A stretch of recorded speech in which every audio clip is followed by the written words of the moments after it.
Joe Rogan met someone who was going to kill somebody, murk somebody, take them off the map. Let's see what they're talking about. All right. Sheldon Johnson appeared on the Sheldon Johnson Experience. 38 days later, he was arrested and charged with murder. It was episode 2096 with Joe Rogan, Sheldon Johnson, and another person named Josh Dubin. Josh had been on the podcast Josh Dubin 6 different times before, explaining on an earlier episode that he was a lawyer who worked with wrongfully convicted felons. We're here to get the word out about wrongful convictions. In 3 out of 6 of Josh's appearances, he'd bring these wrongful convicts to tell their story. He spent 3 decades in jail. So pretty much what I'm getting from the story, because guys, I can really guess the end before it happens. What I'm guessing is that he's a guy known for bringing people on that were wrongly convicted of crimes, but this time he brought somebody on who was rightfully convicted of their crimes. Interesting. Talk to me nice. Murders that he didn't commit. So when Josh brought in Sheldon Johnson, it seemed this would be another positive episode, but it quickly became apparent that Sheldon was slightly different. I figured we'd do something a little bit different. Typically, the person sitting to my right is someone that was wrongfully convicted. Sheldon is guilty. Sheldon had only just been released from a 25-year prison stint, but Josh had brought him on specifically as an example of someone who'd been given an unfair amount of time, believing Sheldon never deserved his 25 years in prison. Well, you can be the judge of that. Born 1975, Sheldon Johnson grew up in the Martin Luther King Jr. Towers, aka a poverty-stricken housing project in Harlem, New York City. His entire family tree had been in and out of prisons. Oh, damn, bro. Incarcerated. Young Sheldon didn't do that? Bro, why we... Yo, he was literally guilty. What do you mean? He did about 15 years. I was incarcerated. My grandfather was incarcerated. My great-grandfather was a slave. And my son killed somebody when he was 12 years old. While Sheldon... And your son murdered somebody at 12 years old.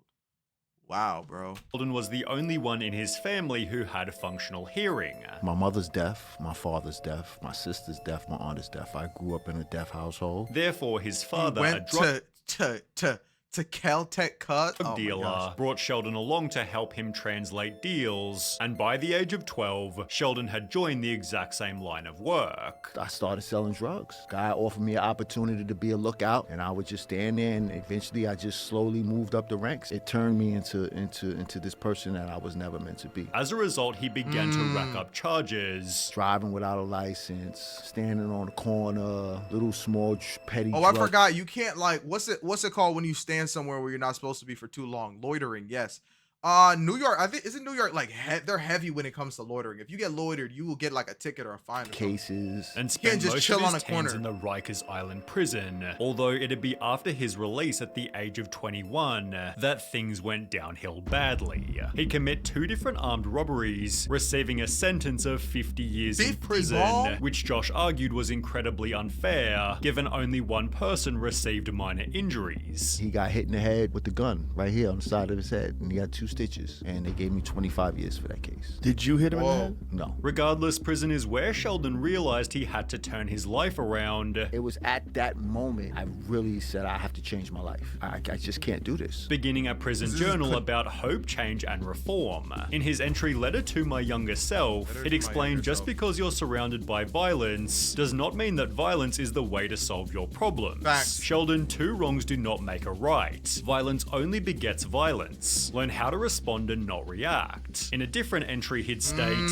as we know, I'm currently in prison, which it sounds like he's a really changed man based on these conversations. I've learned does one of 2 significant things to its occupants. Brings the best out of them or the worst. I saw individuals who were at their worst, and I saw guys who were at their best. The guys who were at their best were guys who were involved in education, post-secondary education programs. Realizing the role model prisoners were those with an education, Sheldon spent years educating himself. I got into school, I got my GED, and then I went on to obtain my bachelor's in behavioral science from Mercy. I stopped smoking weed, I stopped smoking cigarettes. I started working in the law library.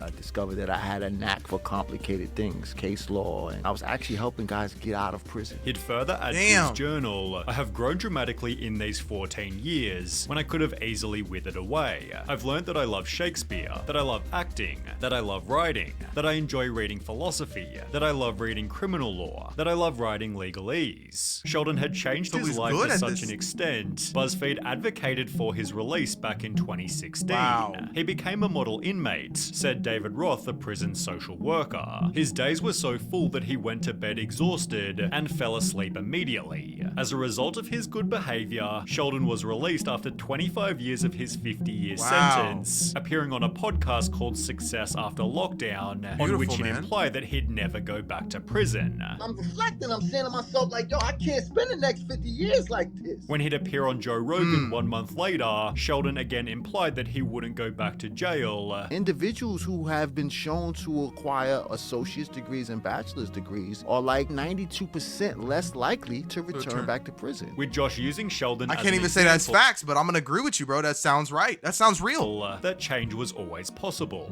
How do you make change happen? He's living it and making it happen. Look at this beautiful mind and how he articulates himself. He began working for the Queen's Defenders, helping troubled youth. I'm trying to catch these kids before they fall, and I want to show them the way. And even began to consider more formal education. Sheldon asked me, should I go to law school before we came here? In the process, expressing his disbelief that he'd turned his life around. I just came from the bowels of hell.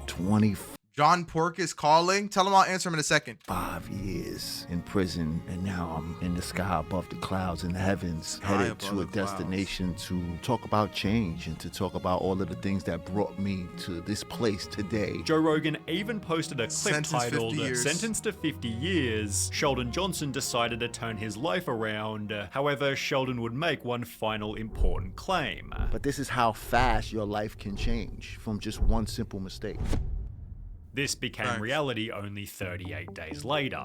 He claimed that he had turned his life around after spending most of his adult life in prison. In fact, last year, he started working for the Queen's Public Defender's Office. Well, now he is accused of killing a man and then dismembering his body. Sheldon killing him and dismembering him?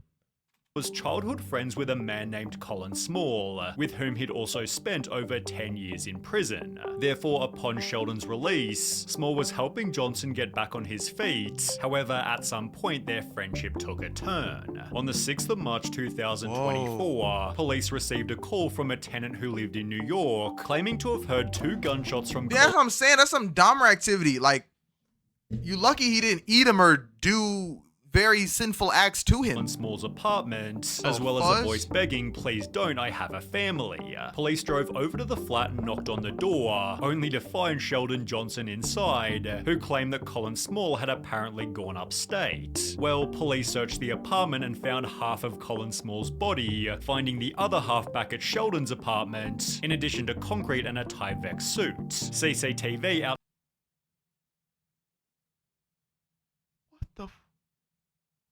What?